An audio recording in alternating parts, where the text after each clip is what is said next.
Hi everybody, welcome to my channel. Today I have a very special guest with me. I guess you're a special guest 2 weeks in a row now. Welcome, special guest. Hi everybody, it's Paris. So Paris is here. She was on the channel last week and we were doing a giveaway of her book. And Paris, do you want to make the announcement about who won the giveaways? Yeah, sure. So basically, the way we're doing it is if you entered the giveaway, you are going to be getting a signed copy of my book, my debut novel, my debut. Everybody who entered gets a book. So what I'm going to do is, some of you emailed me and it's easy for that because I can just reply to it. If you didn't email me and you said in the comments that you wanted a book, you won. I just need to track you down. So if you want to leave me a comment under this video and say, hey, I'm one of the winners, or if you wanted to, you could, I guess another thing you could do is email me. That might be even better. savingheartsfromnarcs@gmail.com. That's all one word. And I can get your address and get those books out to you ASAP. So thank you guys for entering the contest, I guess the giveaway. And I'm happy that everybody was able to get a book. Paris and I are excited. So I will get in touch with you. We'll be in touch. Paris will write whatever you want. No, I shouldn't say write whatever you want. You know, this is a G-rated show here. So Paris will sign that for you guys, personalize it, I guess, is what I was going to say. So thank you so much. And when Paris, as she keeps doing more books, look out for future giveaways. That sounds like a good plan. I'm excited, so thank you guys. So, all right, we mentioned last week when she was on that she was going to be on again this week, and we were going to talk about divorce from a child's perspective. Now, when Paris comes on the channel, a lot of times she'll talk to us about maybe what your child is experiencing, maybe something your child is thinking about. You know, I don't know if it's a male-female thing. I tend to believe that it is, but you know, I have a son and a daughter. My daughter is so much more open than my son is. So if I just had boys, I think I wouldn't know what anyone's thinking. So Paris can kind of fill us in, and she's going to do that in today's video. So Paris, let's talk about the divorce. Now, I remember you had said, and I think you actually said on the channel, that you had wanted me to get divorced for quite a while. I did. I mean, I don't know.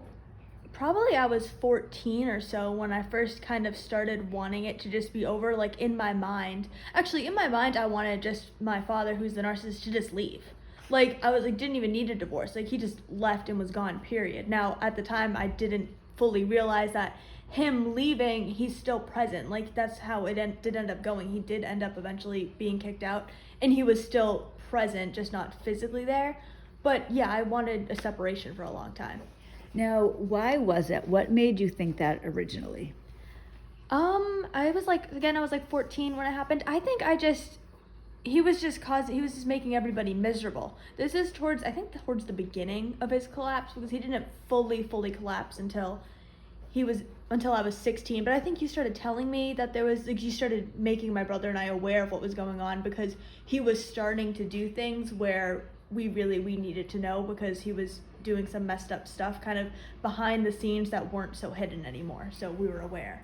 You know, for those of you that don't know, my ex had a massive collapse. And I don't know if it was just that we were so blind, and then all of a sudden, you know, because at some point, narcissists, if they're going to collapse, you're going to know about it, because the real them is going to be there.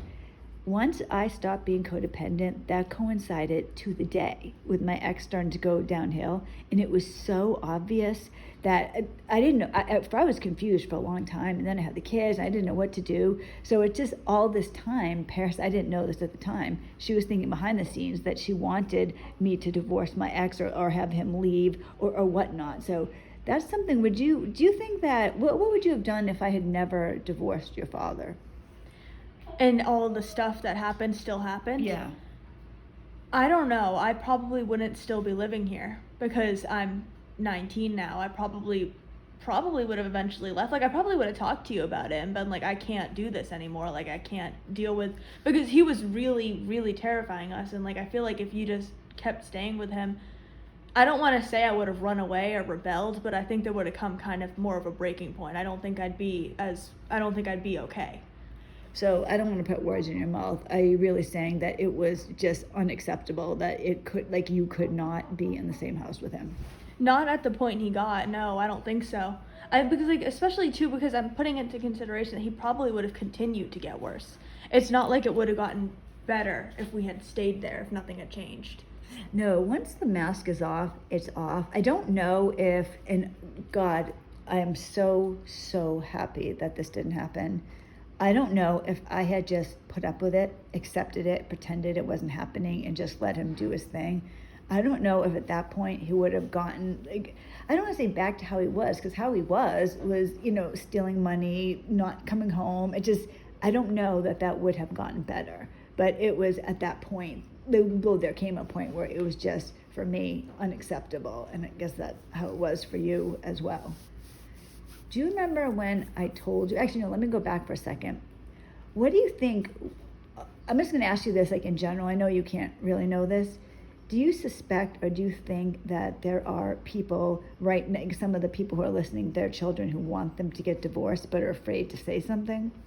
I would assume yes, because like I've said this like about writing before to other people when I talk to them. Like if you like something, if you like a trope, a genre in a book, then there's so many people in the world, I guarantee you, that somebody else is gonna like it too. That's kind of like a sign as a writer. Putting it into this situation, if I felt that way, then there has to be somewhere. I've actually heard that when it comes to writing fan letters or something like that to a show. Like I used to like soap operas, you guys, like back in the day. And I had heard that if you wrote a letter to like Bold and Beautiful or whatever you were watching, that was my show. So whatever you were watching, that they count one letter for 10 or something like that. So that makes sense. A lot of kids are probably feeling the same way. Do you think there's a difference between girls and boys when it comes to this? I think so. Well, I think there's a couple different factors. I think partially too it depends on which parent is collapsing. Oh yeah. Because I feel like if the roles were switched and my father wasn't a narcissist, you were the narcissist, I feel like as a daughter not having like a female role model, I think that would have made it a little more difficult for me and not necessarily easier for my brother, but I think it partially has to do with if it's the mother or the father in the situation. I've thought many times before with your brother, and I've talked to him. I do talk to him. I know how he feels in I don't know what the right word is, like overall. But when it comes to the feelings that are in his heart, the feelings that hurt him the most, that I feel like I'm missing with him. Do you feel like that's like a male, female, that part? Or do you think it's just, because I can see, like, I know that your brother wanted me to get this divorce. Like, this wasn't something he didn't want me to do. I guess when it comes to the feelings that really hurt you, I feel like boys keep that in a little bit more. I think they do too. I do think in regards to the kids as well, it doesn't matter which parent is collapsing, girls are going to handle it a bit differently than boys. And sometimes too, I don't know if this is as big of a role in it, but sometimes your age too, like if you're the older versus the younger sibling, a middle sibling, there's a lot of different factors in there that change it. And then on top of that, if you're a boy or a girl. One of the things, and maybe some of you moms out here or dads can tell me your thoughts on this. I really feel like when it comes to, I had heard, I guess this would be for moms now that I say this. I have read so many things that say when a young man doesn't have a father, he doesn't have a role model, it affects him so devastatingly. And that has always been in the back of my mind, even right now. Now, granted, he has Joe, but just to think for a long time, for 2 years, my son was with just us girls, Paris and myself. And then it was during COVID, a large, some of this. So we were just isolated almost. It was like him with the women. So he was a young man, and I think young men have a harder time expressing themselves. On top of that, he wasn't really around a lot of people because we were at home. It was just us. And it felt bad that he was like the man of the house. What do you think your brother thought about that? Or what do you just think about that in general? I don't really know how he felt about it, like the pressure, because I'm sure he must have felt some form of pressure. But I mean, I used to feel bad about it. He was the man of the house when he was 13. And that it wasn't right, but it was also just like it was how it was because our father was gone. Yeah, that used to really bother me, even now to a degree. But I can remember when it was time to do things like mow the lawn, and he wasn't the only one that did that. But still, I just felt like he had a lot of expectations on him. And one of the things that happened with us is that our best friends, the kids' best friends, all have fantastic fathers. And it was just that would weigh on me too. And I think I would just feel guilt. What do you think about that? Like your friends having really good fathers? I know I used to be a bit jealous of it, or because I had one friend and I remember we had a conversation and she was talking about how her dad was like her best friend. And to me, that is so foreign. Like, I was jealous. I couldn't relate to that to any degree. And I remember her being shocked when I told her that I don't talk to my dad anymore. It was like we were complete polar opposites in that regard. Yeah, that's always bothered me. And that, I think a lot of people probably stay with the partner because of that, because you have this guilt feeling, and because so many people think, well, you know what, you need to keep your family intact, or you stay in a marriage for the kids, and you don't want to have to go through this. Do you think people should stay in a marriage for the children? I think it depends on the situation. I think because, like, in our situation, it genuinely was not safe for it to not split apart. Yeah. I don't know. I don't know how I feel about it. I feel like going forward, like if one day when I have kids, if I found out that my husband was a narcissist, I don't know if I would stay, like regardless of what stage of he was. Now, first of all, there's no way. There's no way. Like, I know you and Joe won't let that happen. But if there was, I feel like I would have to leave. But I think it's different because I witnessed a collapse. Like, I think it's hard to say. It's not necessarily easy to leave. And then also with the narcissist, you're kind of working with a ticking time bomb. If they're not at the top stage of their collapse yet and you leave, then that might trigger it. Like, so I don't know how to answer the question without like kind of being discouraging in a way, because I'm just not sure. I don't know if that's really discouraging. When you're with a narcissist, you go through so much, and it's horrible. It's horrible for you, it's horrible for the children, and in some ways it feels like you're in a no-win situation. And then if you're in a situation like I was a stay-at-home mom, I hadn't worked, what was I going to do? And all that pressure was on me too, and then the kids were afraid. I can remember, do you remember this, Paris? One time my kids were at youth group, and they went to this youth group function, and it was till midnight. So they had this youth group function till midnight, and my ex, this is when he wasn't coming home, but he knew I was going to leave to pick the kids up. I did not want to go get you guys.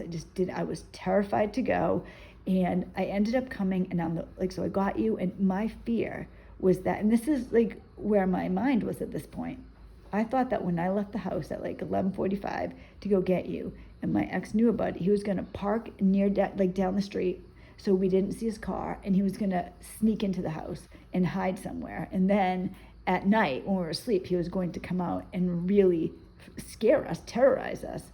I was so afraid of that. I was terrified. I didn't want you guys to go, but I didn't want to tell you not to go. So I left. So I'm just curious if you remember this. We got home, and I told you guys, all right, you're going to wait in the car, or I had you wait in the kitchen. I had you wait somewhere because I wanted to search the house from top to bottom to see if he was hiding somewhere. I remember that night. I remember it was my brother's 13th birthday. It's like he never came home for my brother's birthday. And I remember being nervous on the ride home because of it. I don't quite remember you searching, like I do, but I don't, if that makes sense. Like, it's like a hazy memory. Like, I do remember the night as a whole. Because I remember going down in the basement, up in the attic. I was afraid, and I'm looking behind boxes. And this is the state that you get at. I mean, when you're at that point in a marriage, you're terrified that your spouse is going to cause you fear on purpose to upset you. I mean, I don't know how to even move forward from that. Yeah, well, I remember too, there were times where he like wouldn't come home at night, and like there was one time in particular he parked outside the house. Like he parked like kind of at the edge of the driveway.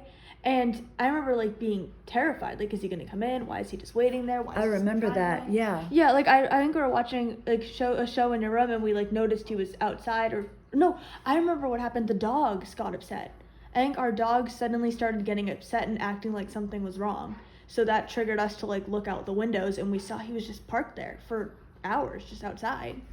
I remember that. I don't remember if he came in that night. Do you remember if he ever came in? I want to say he eventually did, but I think he eventually like texted you and was like, oh, I'm coming, like I just got home. Like he said something, like he played it off like it was kind of like, I'm pretty sure he went to bed and he wasn't in yet, but when in the morning he was, I think there's something weird happened that night. Yeah, I can't remember, because the last like year and a half, maybe 2 years, it was so bad. Like, it was terrible. Like, this type of thing was happening on a regular basis. So when I told you that I was going to divorce your father, what were your thoughts on that? I actually don't remember the exact moment you told me. I guess when I knew you were separated from him, like when you kicked him out of the house, it was like relief, but also there was a lot of fear mixed into it because of like he had quite literally just broken into the house. Like a lot of the police had been there. Then it was the days leading after that. But going forward to when you did say like when we were planning on moving and then we were planning on like making our escape, I was not necessarily scared so much as nervous for it at that point, but I was also like, we're gonna be free. Like there was some relief too. Were you afraid? See, the night that we left, my kids and myself and Joe left on Christmas Eve, and I was absolutely terrified that night because we left and we had to leave that way because my son is a minor. So if this is the thing, and it's really just, I like to tell you guys things like this that maybe you wouldn't realize. If you are married to somebody and you have a child with somebody, they have a say in what your minor child does, which means that they have a say in what you do.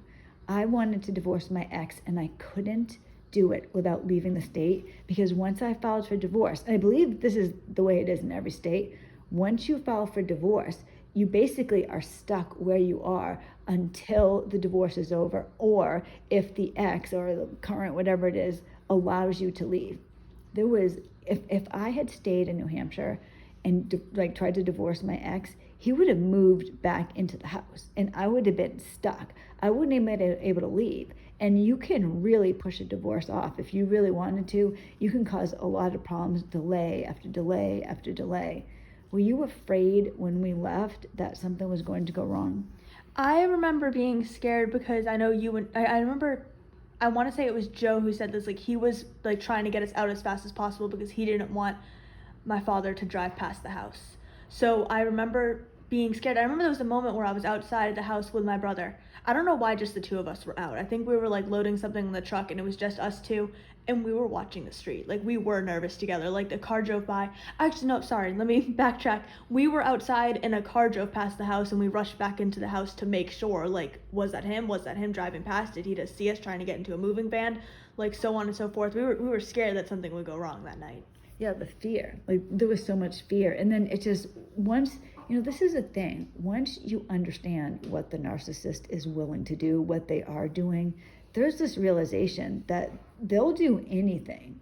I wasn't as afraid that night because Joe was there. Did Joe make you feel any safer? He did. He did make me feel safer. Like I knew if something happened, he would protect us. I was worried not necessarily of being hurt that night. I was worried of being stopped. Yeah. Like he would put a stop to it, not necessarily that he would do something to hurt us. Yeah, I was too. I was really terrified of that. And Joe and I had lots of conversations. Once Joe was there, I felt a lot better because I knew that, that's the thing about Joe. He was not going to let there be an issue.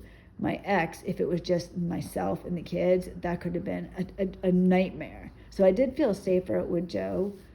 Once we left and we were in our new state and you were away from your father, even though I still was married to him, what were your thoughts then?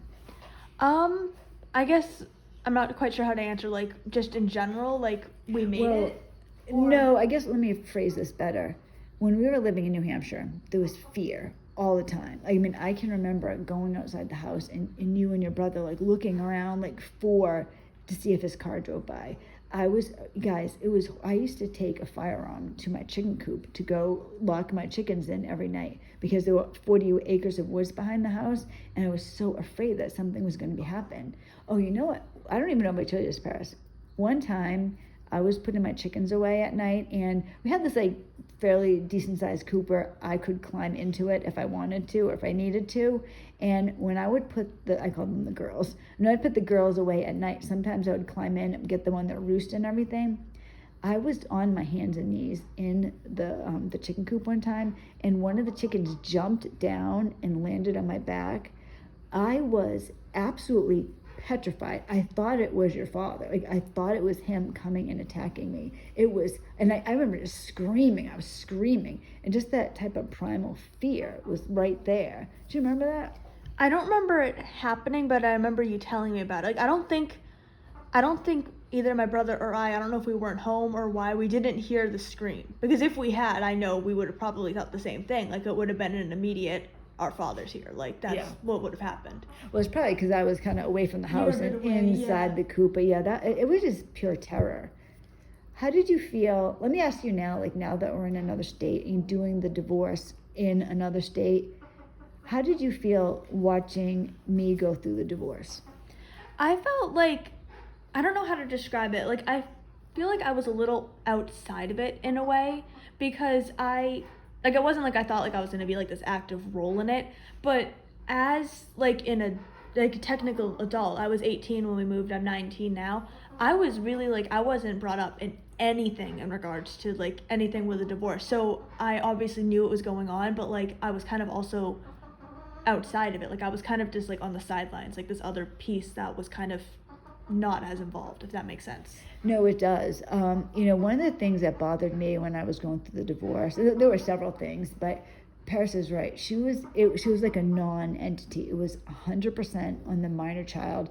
My ex, and this is the thing, he basically just gave you up. I mean, he did the same thing to his son too, but he used him when he could to try to keep his connection there. But yeah, he basically gave you guys up for the most part. Is that something that surprised you? To some degree, like yes and no. I guess when I say it doesn't upset me. In some ways, I guess it did surprise me because I was kind of relieved by it. I was like, oh, okay, like I guess I don't matter. I'll just be over here. There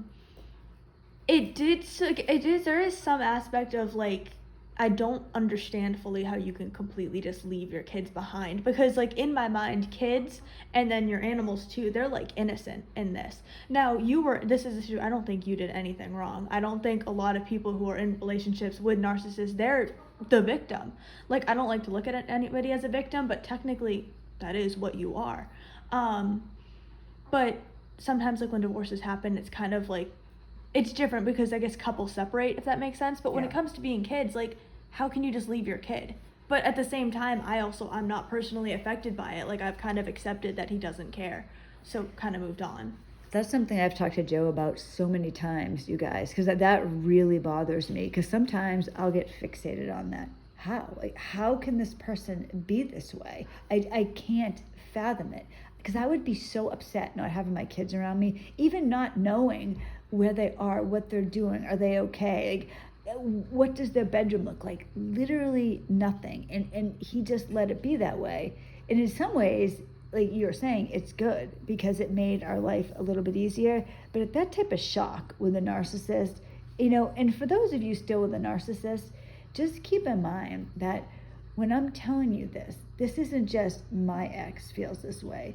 There's no bond. There's no connection. Their children are there to use your children to get whatever it is they want. They will literally drag their children into anything. And Paris was outside of that, but your brother was right in the middle. And I felt a lot of times like your brother and I were getting divorced from your father. How do you think? Did you feel that way? What did you think about your brother? What he had to deal with? Something that bothered me with me being outside of it is like I couldn't help shoulder the burden. Like it kind of all fell on him. And I am a very, very protective older sister. So it did bother me that I couldn't help shield him from any of it. Like I was completely just there. Like I was just on the outside. So that did bother me a bit. And then like I think for him that would be stressful. Like, he was being used. He was being like kind of like a playing card, trying to like I don't even know how to describe it. Like he was being used for the narcissist, trying to use him to his advantage. Yeah, that was very difficult. Oh, you guys, Joe used to have to calm me down all the time because I would really get really, really angry about that and really protective of my son. But that's what happens when you have a minor child. A long time ago, I don't know if I told this, Paris, I had considered, no, I wanted to divorce your father for a long time. But I used to think that the best thing for me to do is wait until your brother was 18, then we could sell the house and, we could go our separate ways. What do you feel about people who think that they should wait until their youngest is 18? I remember you did tell me that. I know for me, it didn't frustrate me, like, I wasn't upset about it, but I was, like, counting years, like, oh my god, we have, like, Yes. 7 years, like, that's just, can I really handle this for 7 more years, like, Yeah. I wasn't necessarily mad at you or upset at you with the decision, I was more so with the time, I was like, oh, that's not fair, like, you have to wait so long, Yeah. blah, blah, blah, blah, blah, I don't think there's anything wrong with that, because I guess it really depends on the circumstance. Like, I feel like I can't answer, like, yeah, my professional opinion is this. I think it depends on a lot of different outside circumstances. One of them being how old your youngest is. Yeah. Because if your youngest is 16 and a half, 17 and a half or so, it would make the divorce a lot easier to have them be older. But if your youngest is like 9 or 10, it might not be safe to do that. If that makes sense. Yeah, that, you know what, that's true too, because it doesn't get better. And once the mask is off, I mean, it doesn't go back on. You would have to have amnesia or something like that for the narcissist to be able to put that mask on and convince you that everything was all right. What surprised you about the divorce? I don't know. I don't know if anything in it necessarily surprised me, but I got really angry about a lot of different aspects of it because it really felt to me, and it is the reality, we got the short end of the stick. Yeah. Like, that would make me constantly angry. Like, periodically, whenever we got an update, like, it's been delayed again, or this happened, or now we owe this money, or whatever. Like, it was frustrating. That really bothered me too. You guys, essentially, I don't think I've ever really told you guys exactly what the end result of the divorce was. And I can do that if you guys are interested. I'm just going to say it like this way right now. When I was going into this divorce, what I had to have was full custody of my son. That was the most important thing. It just, there was no ifs, ands, or buts, no compromises. I had to have full custody of him. I had to have full decision making from him. And I did get that. But everything else, my ex got things that he wanted. And you know, Paris is aware, she knew those things. And that was very difficult. And I tried, and I still try, because I still get upset about it. I try to tell myself, well, all right, I got what I had to have. Because I would have given up anything. If it turned out that my ex had joint custody or something like that, I would have given up anything. Like that would not, even if I got 100% of the house, but I had to share custody, that just wasn't acceptable. And I think that really is what it comes down to when you're with a narcissist. We have a heart, we care. They don't, and they like to play games and fight, and they'll use their kids if they have to. So Paris, where does it go from here? What are your feelings with your father? Do you think that there'll come a time when you might want to have a relationship with him or contact him or anything? I don't plan on ever contacting him. Like, it's not even something that I would consider. Like, he's gone. Honestly, what frustrates me at this point is he's not entirely gone like he should be in my mind. Yeah. Like, the divorce is over. Like, give up. Like, it's done. It's finalized. Papers are signed. Everything is, like, set in stone. And yet he's still kind of present in that, like, he's still trying to, like, get involved in things, trying to trick you into contacting him, trying to trick my brother and I into contacting him. Like, I do think I'm going to end up, like, when my birthday comes around, I'll probably get a package in the mail from him. I don't want that. I don't want any connection to him, period. But, so it's frustrating. I don't plan on reaching out, though. The thing that's frustrating too is that our family is adamant that no contact is the way to go. It's just that for us is the best thing. So when you just say, like, you might get a package or a card or something from him, the problem with that is, like, do you ever feel like you want to send him an email or tell him, just don't ever contact me again? Oh, I could. I don't swear ever. Oh, I could pull some. I'm a writer, guys. I could pull some fantastic language together if I wanted to. I've not necessarily, like, hardcore considered it, but there have been times where, like, I really, like, wanted to just type up an angry message, not necessarily send it, but just to have it loaded so that I can be like, all right, you want to go? Like, we're going to go, buddy. You know, it's funny you say that. I don't know if I'm going to do it this weekend with Joe or not, but Paris knows this.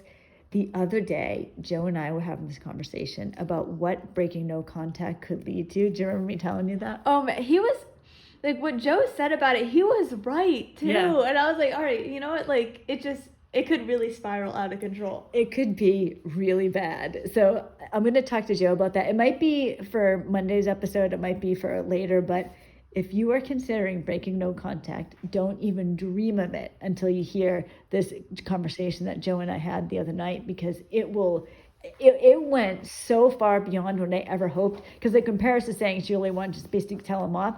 I want to do that too. There's a part of me that wants to, but I'll just ask you, Paris, do you think that would be a bad idea?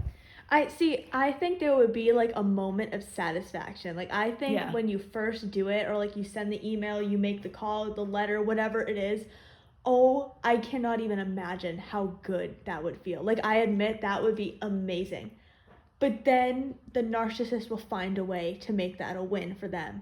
Like you broke no contact. Like I think it would end in disaster and it's not worth it. There would be like this brief moment of hope, sweet victory, and it would burn down, it would come crashing down. If you break no contact, that is going to be the narcissist's dream come true, and they will turn around. So definitely stay tuned, because I was laughing hysterically, but it isn't funny, because if it was really true, it would have been bad.